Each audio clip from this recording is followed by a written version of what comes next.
las pruebas toxicológicas de detección son útiles. ¿Listo? Son muy limitados, especialmente las muestras rápidas de abuso de fármacos en orina. Hay pocas clases de medicamentos, dice, que pueden dar evidencia de intoxicación. La mayor parte de los resultados son falsos positivos o falsos negativos, ¿no ven? Además de que la detección toxicológica, identificando el tóxico, es lenta y costosa. A veces puede no estar disponible sino muchos días después, ¿ya? Por ejemplo, intoxicación por bloqueantes cálcicos o beta bloqueantes o por isoniazida, ¿no ven? Es decir, pueden no estar disponibles sino muchos días después, los resultados. ¿Listo?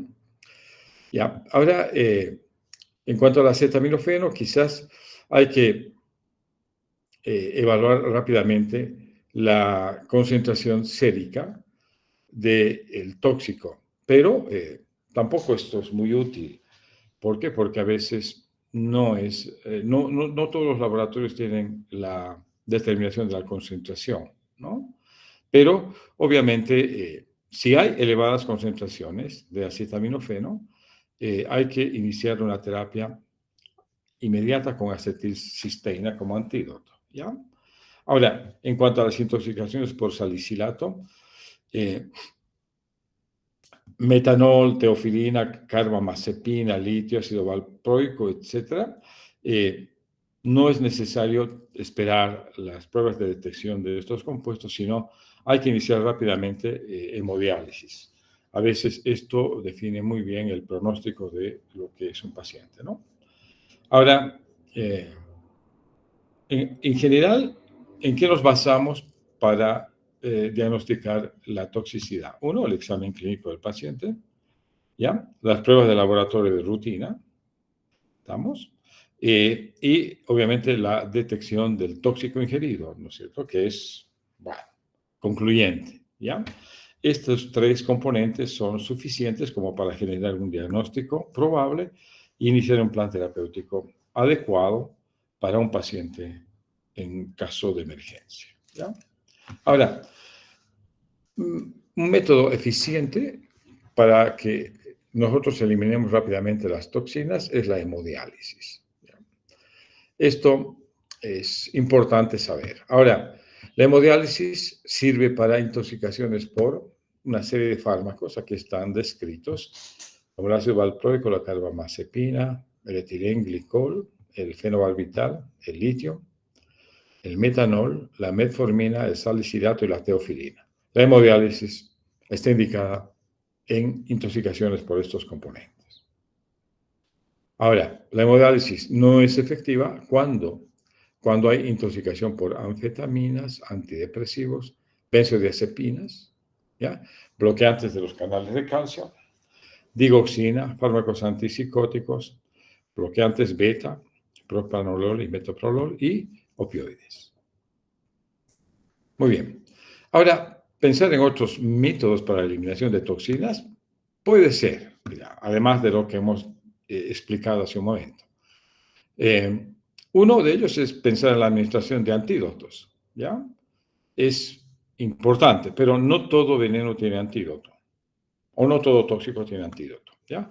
Otros métodos que se mencionan como útiles, la diálisis peritoneal, técnica simple, pero no es muy eficaz si hablamos del rango de eliminación de tóxicos, ¿ya? También la diuresis forzada y la manipulación del pH urinario es algo que se puede considerar a la hora de tratar una intoxicación, ¿ya? En realidad, la eliminación de algunas toxinas se puede mejorar alterando el pH, ¿ya? Por ejemplo, en caso de sobredosis de salicilato, la alcalinización de la orina es muy útil, ¿ya?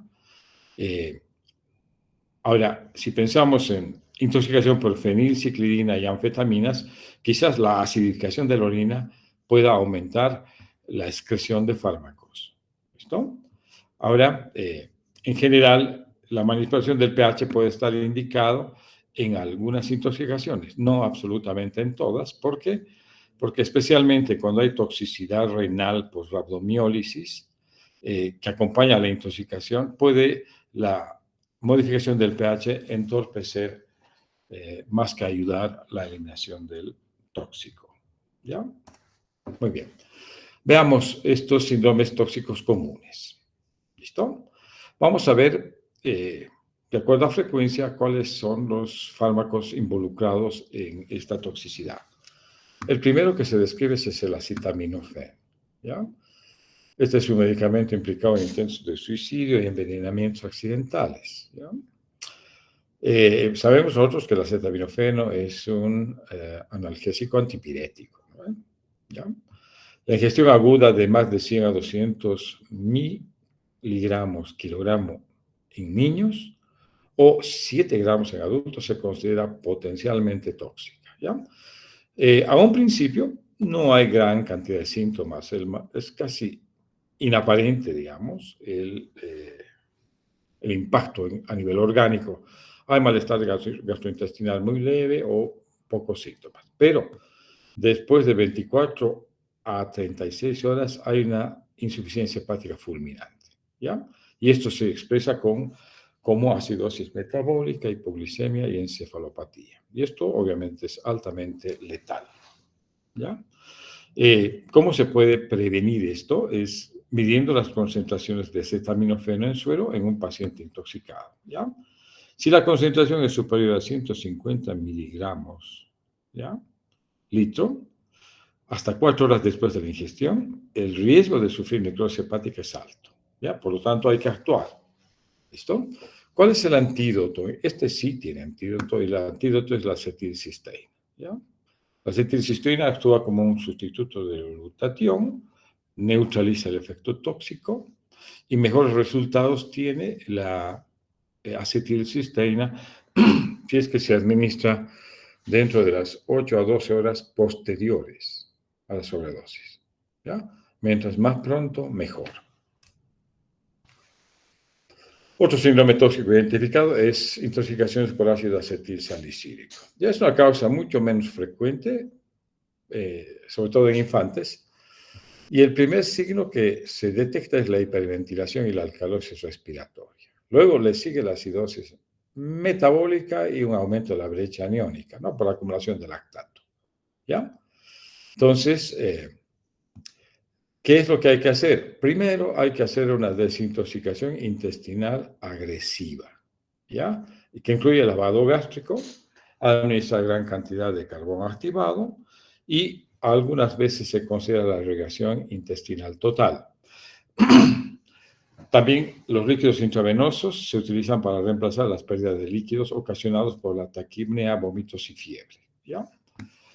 ¿Qué se administra además? Bicarbonato de sodio por vía intravenosa. ¿Para qué? Para alcalinizar la orina. Hemos dicho que la alcalinización de la orina mejora la eliminación de, sobre todo, compuestos ácidos, ¿no ve?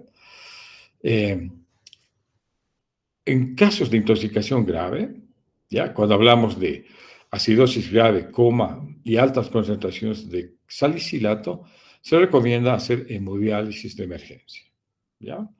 Esto elimina el salicilato con mayor rapidez y restaura el equilibrio ácido-base, además de las otras medidas ya establecidas, ¿ya? Muy bien. Otras intoxicaciones por fármacos tipo anfetaminas y otros estimulantes, ¿ya? En esto están involucradas la metanfetamina, llamada también crank o cristal, la metildioximetanfetamina, que es la droga llamada éxtasis, y la cocaína, bueno, que viene en forma de crack, ¿ya? Y hay otros productos farmacéuticos como la pseudoefedrina, que se llama Sudafed, ¿ya? Perdón, está saltando, ¿ya? A menudo estos compuestos se potencian agregando lo que se llama potenciadores metabólicos o quemadores de grasa, ¿no es cierto? Las metanfetaminas son muy populares en las personas que quieren bajar rápidamente de peso, ¿no? Y a esto se puede asociar hormona tiroidea y a veces la cafeína, ¿ya? Obviamente estos potencian el efecto tóxico de las anfetaminas o la cocaína, por ejemplo, ¿ya? Estos productos son de venta a veces ilícita y de consumo fuera de lo que es la prescripción racional, ¿ya? Están más que todo como automedicación o consumo ilícito, ¿ya? ¿Qué es lo que produce esto? Fíjense, son drogas de usos en la gente joven. Produce euforia, sensación de vigilia, obviamente mejoran, se sienten supermanes o mujeres maravilla y hay una sensación de bienestar. ¿Listo? Pero esto, cuando se consume con alcohol, puede, como te digo, enrarecerse la sintomatología de tal manera que no se reconoce cuando están o estimulados o con efecto depresivo del alcohol. Entonces, a veces la intoxicación viene por este motivo, ¿eh? Porque hay consumo simultáneo o concomitante con alcohol, ¿ya? Entonces, cuando hay sobredosis, ¿qué es lo que se nota en un intoxicado, ¿no? A un principio hay inquietud, agitación, psicosis, y esto puede acompañarse de hipertensión y taquicardia. Obviamente, si la intoxicación progresa, hay convulsiones, hipertermia y puede haber rhabdomiólisis, ¿no? Ahora, esta hipertermia es peligrosa porque puede causar daño cerebral y coagulopatías y además afectar la función renal, ¿ya? Lo más peligroso de la sobredosis son las convulsiones y la hipertermia, ¿listo? Obviamente, esto son rasgos de intoxicación severa y manejo urgente, ¿ya? Ahora, el tratamiento que incluye medidas generales de apoyo, no tiene un antídoto específico, la anfetamina y derivados, pero se pueden tratar si hay convulsiones, que es una expresión peligrosa, les hemos dicho, de una intoxicación grave. Se pueden utilizar benzodiazepinas, ¿ya? Por vía intravenosa, el orazepam es el que mejor pinta como un buen anticonvulsivante. Luego, la temperatura, la hipertermia, como la combatimos, no se da fármacos, ¿ya?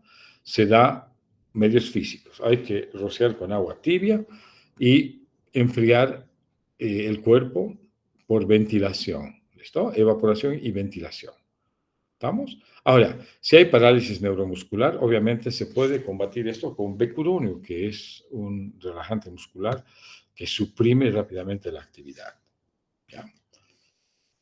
Esto en cuanto a intoxicación por anfetaminas y otros estimulantes, ¿ya? Puede haber intoxicación por agentes anticolinérgicos, obviamente, ¿ya? Hay algunos que tienen actividad anticolinérgica, fármacos como los antihistamínicos, los antidepresivos tricíclicos, ¿no? También pueden tener graves efectos anticolinérgicos, ¿ya? En general, un agente anticolinérgico produce el clásico síndrome anticolinérgico o también llamado antimuscarínico, ¿ya? Y ustedes saben, ¿no? Hay una poesía que dice, ¿no? Que describe esto. Dice rojo como una remolacha, caliente como liebre, porque hay hipertermia, seco como un hueso, porque no hay sudoración, ciego como un murciélago, porque hay visión borrosa por la cicloplegia, y loco como un sombrerero, dice, porque hay confusión y delirio. Todos estos rasgos caracterizan a una intoxicación colinérgica, ¿no? Perdón, el clásico síndrome anticolinérgico, perdón, ¿ya? O llamado también antimuscarínico, ¿no ven? Esto es, ya hemos visto este tema en farmacología autonómica cuando hemos visto atropina y derivados y los efectos de la atropina y derivados, ¿no? Ahora, el tratamiento, obviamente, ¿qué incluye, no? De apoyo, la sedación con benzodiazepinas si hay hiperestimulación, ¿ya? La fistostigmina es el antídoto específico, ¿estamos? Se da por vía intravenosa a una dosis de 0,5 a 1 miligramo. Hay que tener mucho cuidado en la administración porque si hacemos un goteo lento, podemos evitar esto, que es la bradicardia y convulsiones que a veces se presenta cuando hacemos infusión en bolo, ¿ya? No administrar esta fisiostigmina en pacientes con sobredosis por antidepresivos tricíclicos, ¿ya? ¿Por qué? Porque puede agravar la cardiotoxicidad, ¿listo? Ahora, lo que hay que hacer es cateterizar la vejiga para evitar la distensión excesiva de la misma, ¿no? Porque hay retención urinaria severa. Eso es en cuanto a agentes anticolinérgicos, ¿ya? Otros agentes que pueden producir toxicidad severa son los antidepresivos tricíclicos, ¿ya? Y aquí mencionamos 3 fármacos: amitriptilina, desipramina y la doxepina, ¿ya? La ingestión de más de 1 gramo de un tricíclico es considerado potencialmente letal. ¿Cuál es la toxicidad que producen? Estos son antagonistas competitivos de los receptores muscarínicos. Por lo tanto, hay rasgos anticolinérgicos, ¿no ve? Como taquicardia, midriasis y boca seca. Pero también tienen acción alfa bloqueante, ¿no ve? Que se caracteriza por vasodilatación, depresión e hipotensión. Y también tienen toxicidad cardíaca, ¿ya? Hay un aumento del QRS y una contractibilidad cardíaca deprimida. Por lo tanto, pueden establecerse arritmias cardíacas graves, ¿ya? Y taquicardia ventricular. ¿Ve? ¿Cuál es el tratamiento cuando hay intoxicación por tricíclicos? Medidas de apoyo: la intubación endotraqueal y la ventilación asistida está indicada. Los líquidos intravenosos también, porque hay que hidratar y proteger sobre todo la función no solamente cardiovascular, sino también renal, ¿ya? Ahora, cuando hay toxicidad cardíaca, el antídoto ideal es el bicarbonato de sodio. ¿Listo? Un bolo de 50 a 100 miliequivalentes repone rápidamente el sodio intracelular y ayuda a superar el bloqueo de canal de sodio que existe cuando hay toxicidad cardíaca por antidepresivos. Muy bien.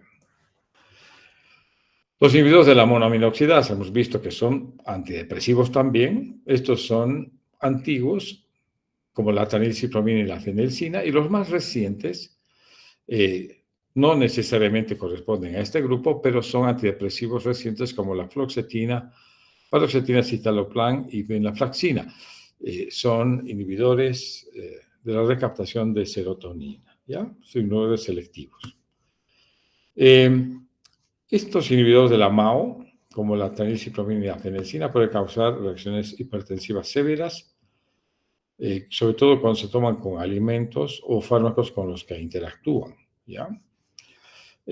Estos antidepresivos recientes también son peligrosos porque pueden ocasionar convulsiones, prolongación del QT, ¿ya? Arritmia tipo torsada de Points, el síndrome serotoninérgico, que se caracteriza por agitación, hiperactividad muscular e hipertermia. Muy bien.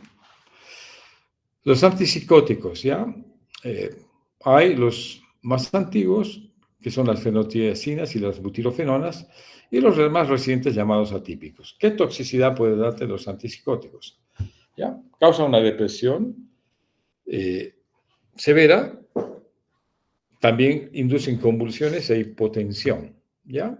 Prolongan el intervalo QT, y en algún caso se puede hablar de trastornos tipo Parkinson, ¿ya? En algunos raros casos producen este síndrome llamado neuroléptico maligno, que se caracteriza por rigidez en tubo de plomo, hipertermia e inestabilidad autonómica. Esto ocasiona los antipsicóticos, ¿ya? Bueno, aquí repetimos un poco el tema de la aspirina, quizás mejorando un poquito la explicación, ¿ya?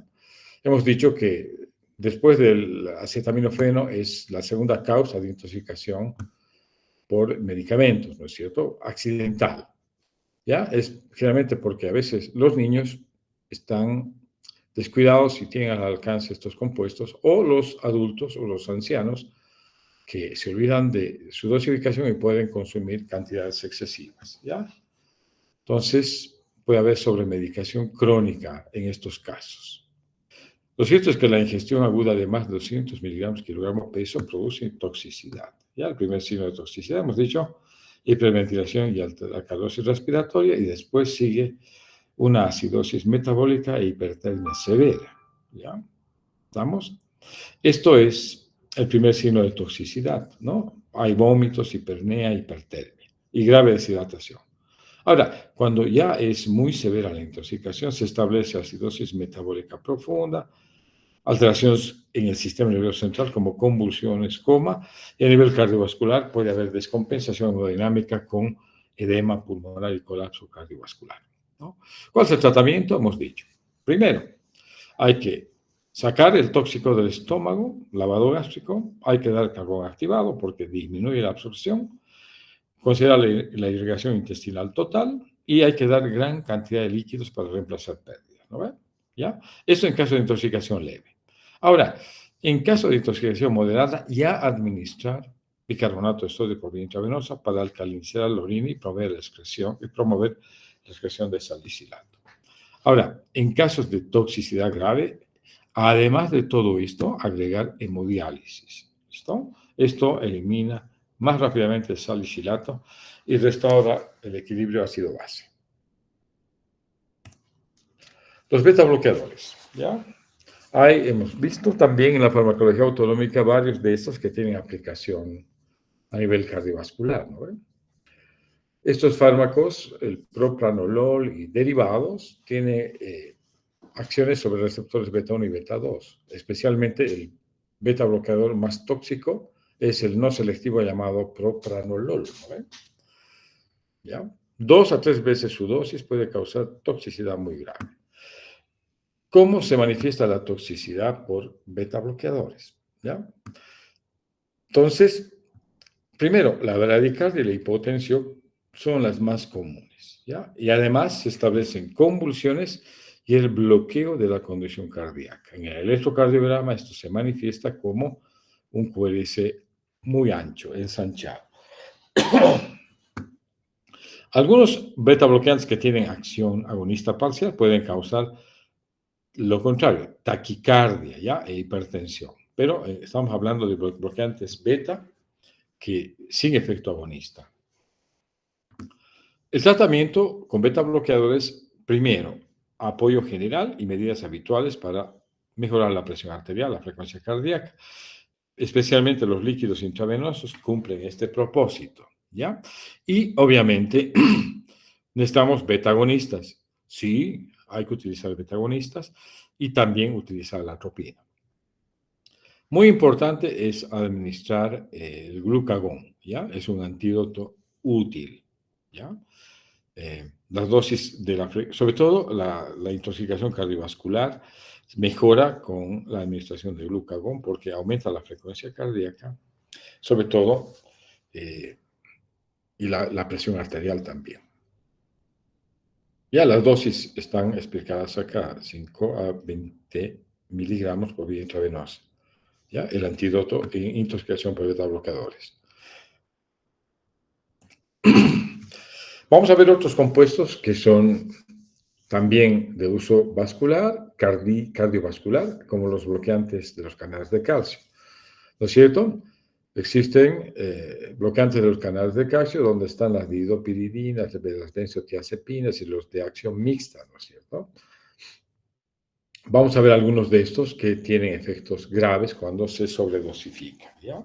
Hay toxicidad grave o muerte con dosis relativamente altas, o sea, con sobredosis no muy grandes. Ojo con esto, ¿ya?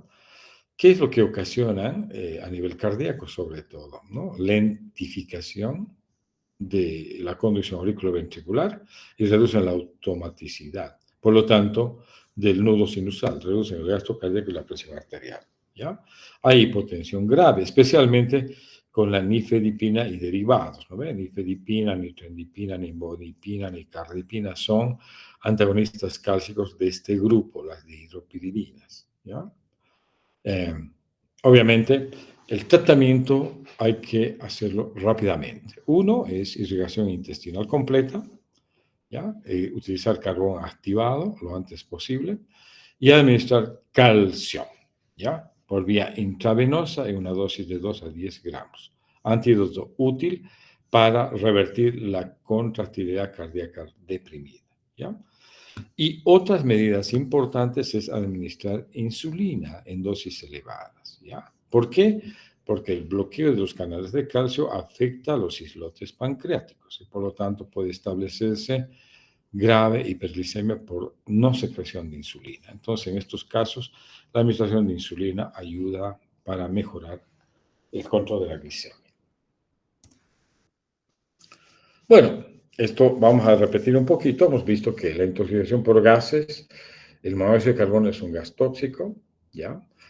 Hemos dicho que la intoxicación por monóxido de carbono es la principal causa de muerte por envenenamiento, ¿ya? Sobre todo en víctimas de incendios, ¿no? Muy bien. Para repasar, ¿ya?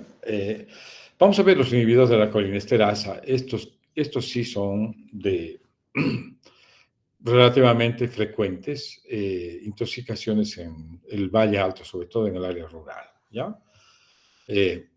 La mayoría de los casos se debe a intento de suicidio, o sea, hay ingestión intencional, ¿ya?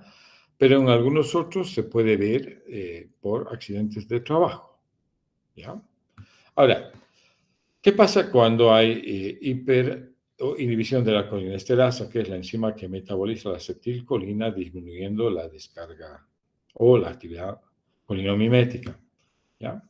Obviamente, al inhibir esta enzima, hay un exceso de acetilcolina y por lo tanto hay estimulación de los receptores muscarínicos, ¿no ve? Y esto causa salivación excesiva, diarrea, calambres abdominales, sudoración, ¿ya? Hay vaciamiento de la vejiga, hay broncorrea, aumento de la secreción bronquial. ¿Listo? Esto es por los receptores muscarínicos. Pero también hay hiperestimulación de los receptores nicotínicos, ¿no? ¿Y esto qué causa? Hipertensión, taquicardia o bradicardia, hay debilidad muscular y hay parálisis de los músculos respiratorios, ¿ya? Y finalmente, a nivel del sistema nervioso central, hay agitación, confusión y convulsiones. ¿Listo? Se llama dumbbells esto. El tratamiento es urgente, ¿ya? Primero, cuando tenemos una intoxicación de este tipo, hay que retirar rápidamente la ropa y lavar la piel con agua y jabón. ¿Por qué? Porque a veces se elimina por el sudor y se vuelve a absorber por la piel. Son compuestos muy liposolubles, ¿ya? Inmediatamente también, si es que estamos dentro del rango de antes de las 2 horas, hay que hacer lavado gástrico y rescatar o hacer una irrigación intestinal total para evitar la absorción del tóxico, ¿ya? Y rápidamente hay que administrar antídotos, ¿ya? ¿Cuáles son estos? Atropina y pralidoxina. La atropina es un bloqueante muscarínico y la pralidoxina es un regenerador de la colinesterasa.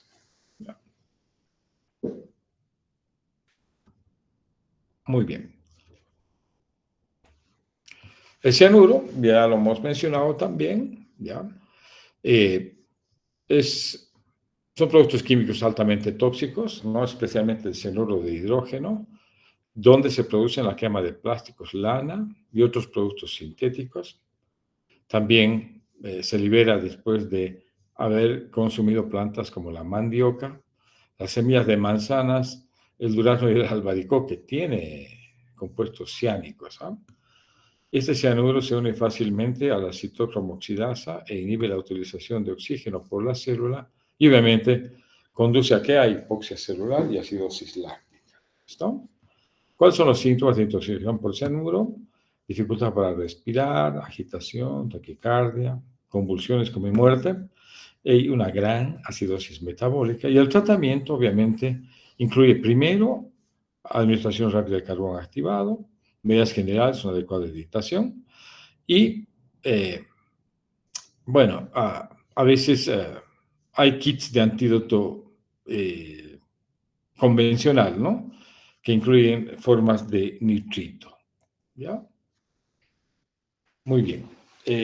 Vamos a ver, la digoxina es un fármaco glucósido cardíaco que se utiliza a veces como un fármaco para la insuficiencia cardíaca. ¿Listo?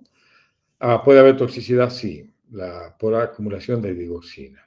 ¿Listo? Sobre todo cuando hay falla renal o cuando el paciente toma algún medicamento que interfiere con la eliminación de la digoxina. ¿Listo? A veces también los pacientes que reciben tratamiento con digoxina por insuficiencia cardíaca también reciben paralelamente diuréticos, ¿no ve? Y esto puede llevar a la depresión de potasio y obviamente tener problemas de toxicidad, ¿ya?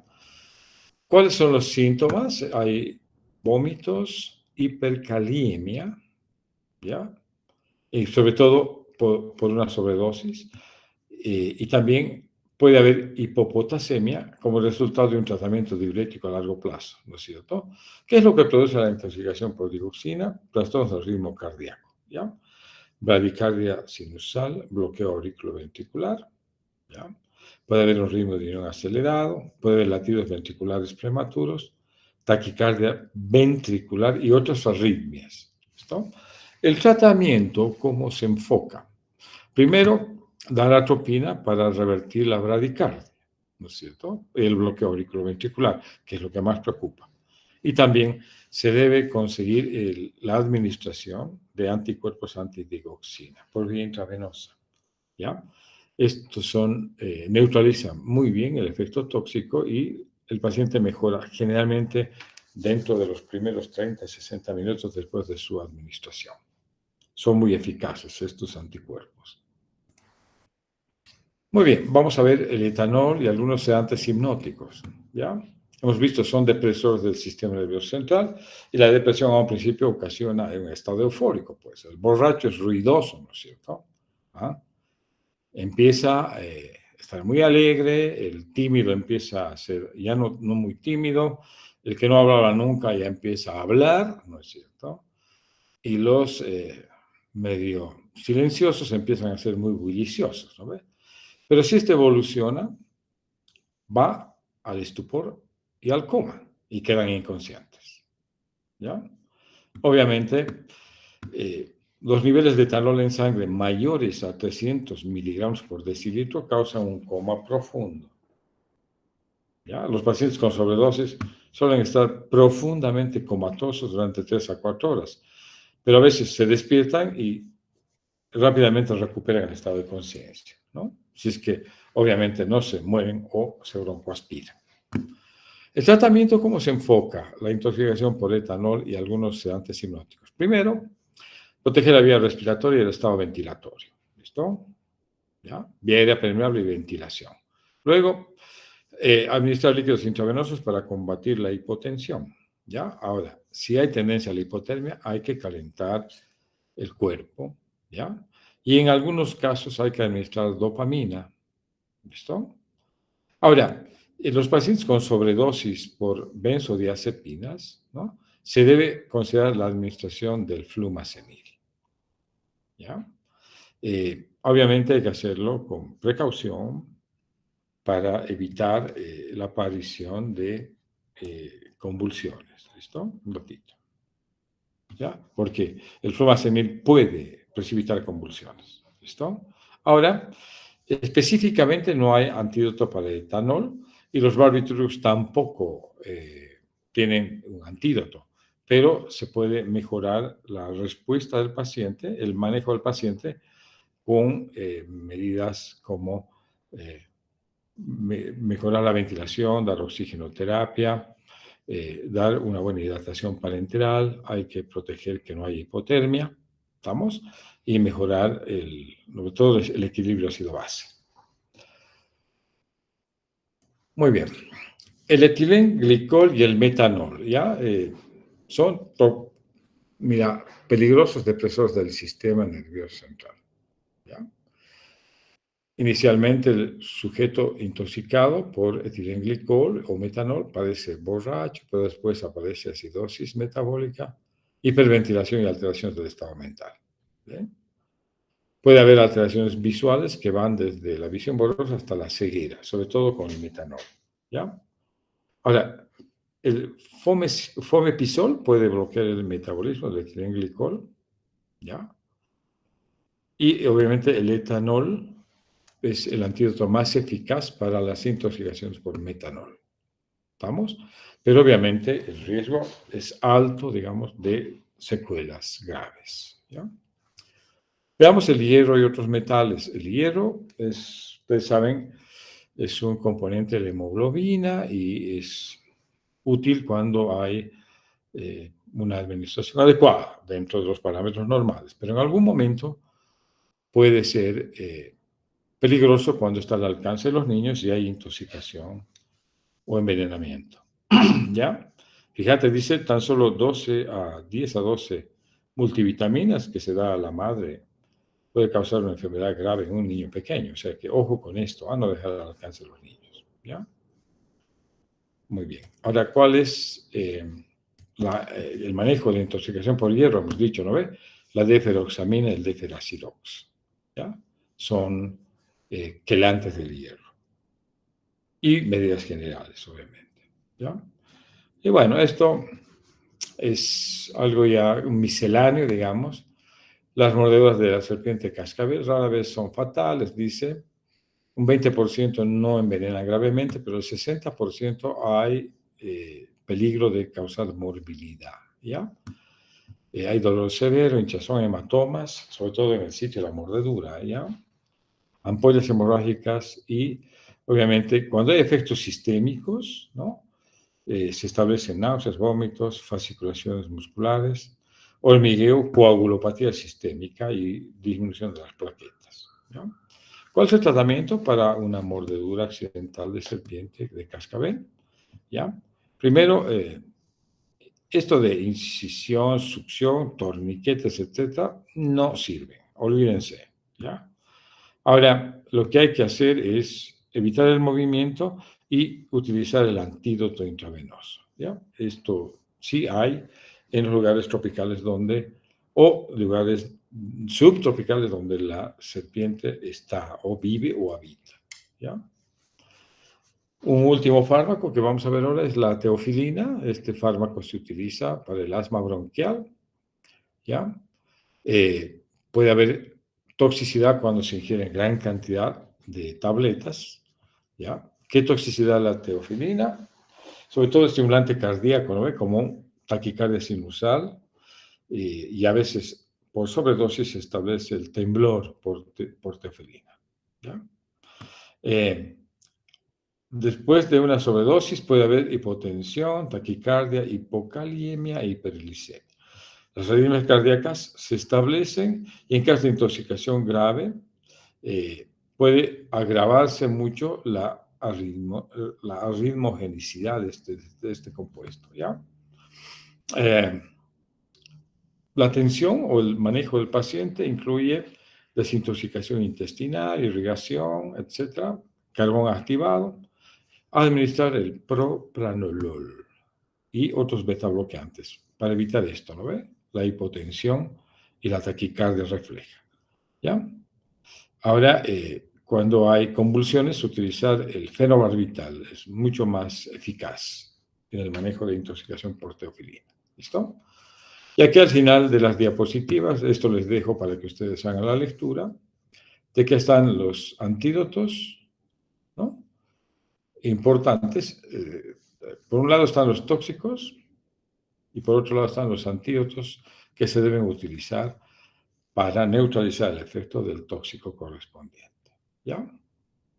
Y obviamente el manejo de la anafilaxia, que ustedes saben, es una urgencia, ¿no es cierto?, por una reacción potencialmente letal, ¿ya?, por alergenos, ¿ya? Entonces, hay que ver que cuadro clínico, ¿no ve? Puede haber dificultad respiratoria, prurito, urticaria, hinchazón de mucosas, trastornos digestivos y hasta el colapso cardiovascular, ¿ya? Los síntomas pueden establecerse rápidamente en segundos o minutos, ¿listo? Y los alergenos pueden ser inhalantes, ingestantes o de contacto, ¿no ven? ¿Ya? ¿Cómo se hace el tratamiento? Hay que considerar la adrenalina, 0,2 a 0,5 ml de solución subcutánea, ¿ya? En una solución del 1 al 1000. Se puede repetir las dosis en intervalo de 3 minutos según sea necesario, ¿ya? Se puede dar por venoclisis adrenalina también en una solución, sobre todo para combatir la hipotensión. Hay que dar líquidos expansores, hay que dar antihistamínicos como la difenhidramina. Para el broncoespasmo se puede dar aminofilina, dar oxigenoterapia y finalmente glucocorticoides. Estos glucocorticoides intravenosos no son tan útiles para las manifestaciones agudas, pero ayudan a controlar muy bien la hipotensión y el broncoespasmo persistentes, ¿ya? Más importante es la adrenalina, porque es el antagonista fisiológico de la histamina, de la masiva liberación de histamina. Muy bien. Esta es la bibliografía y es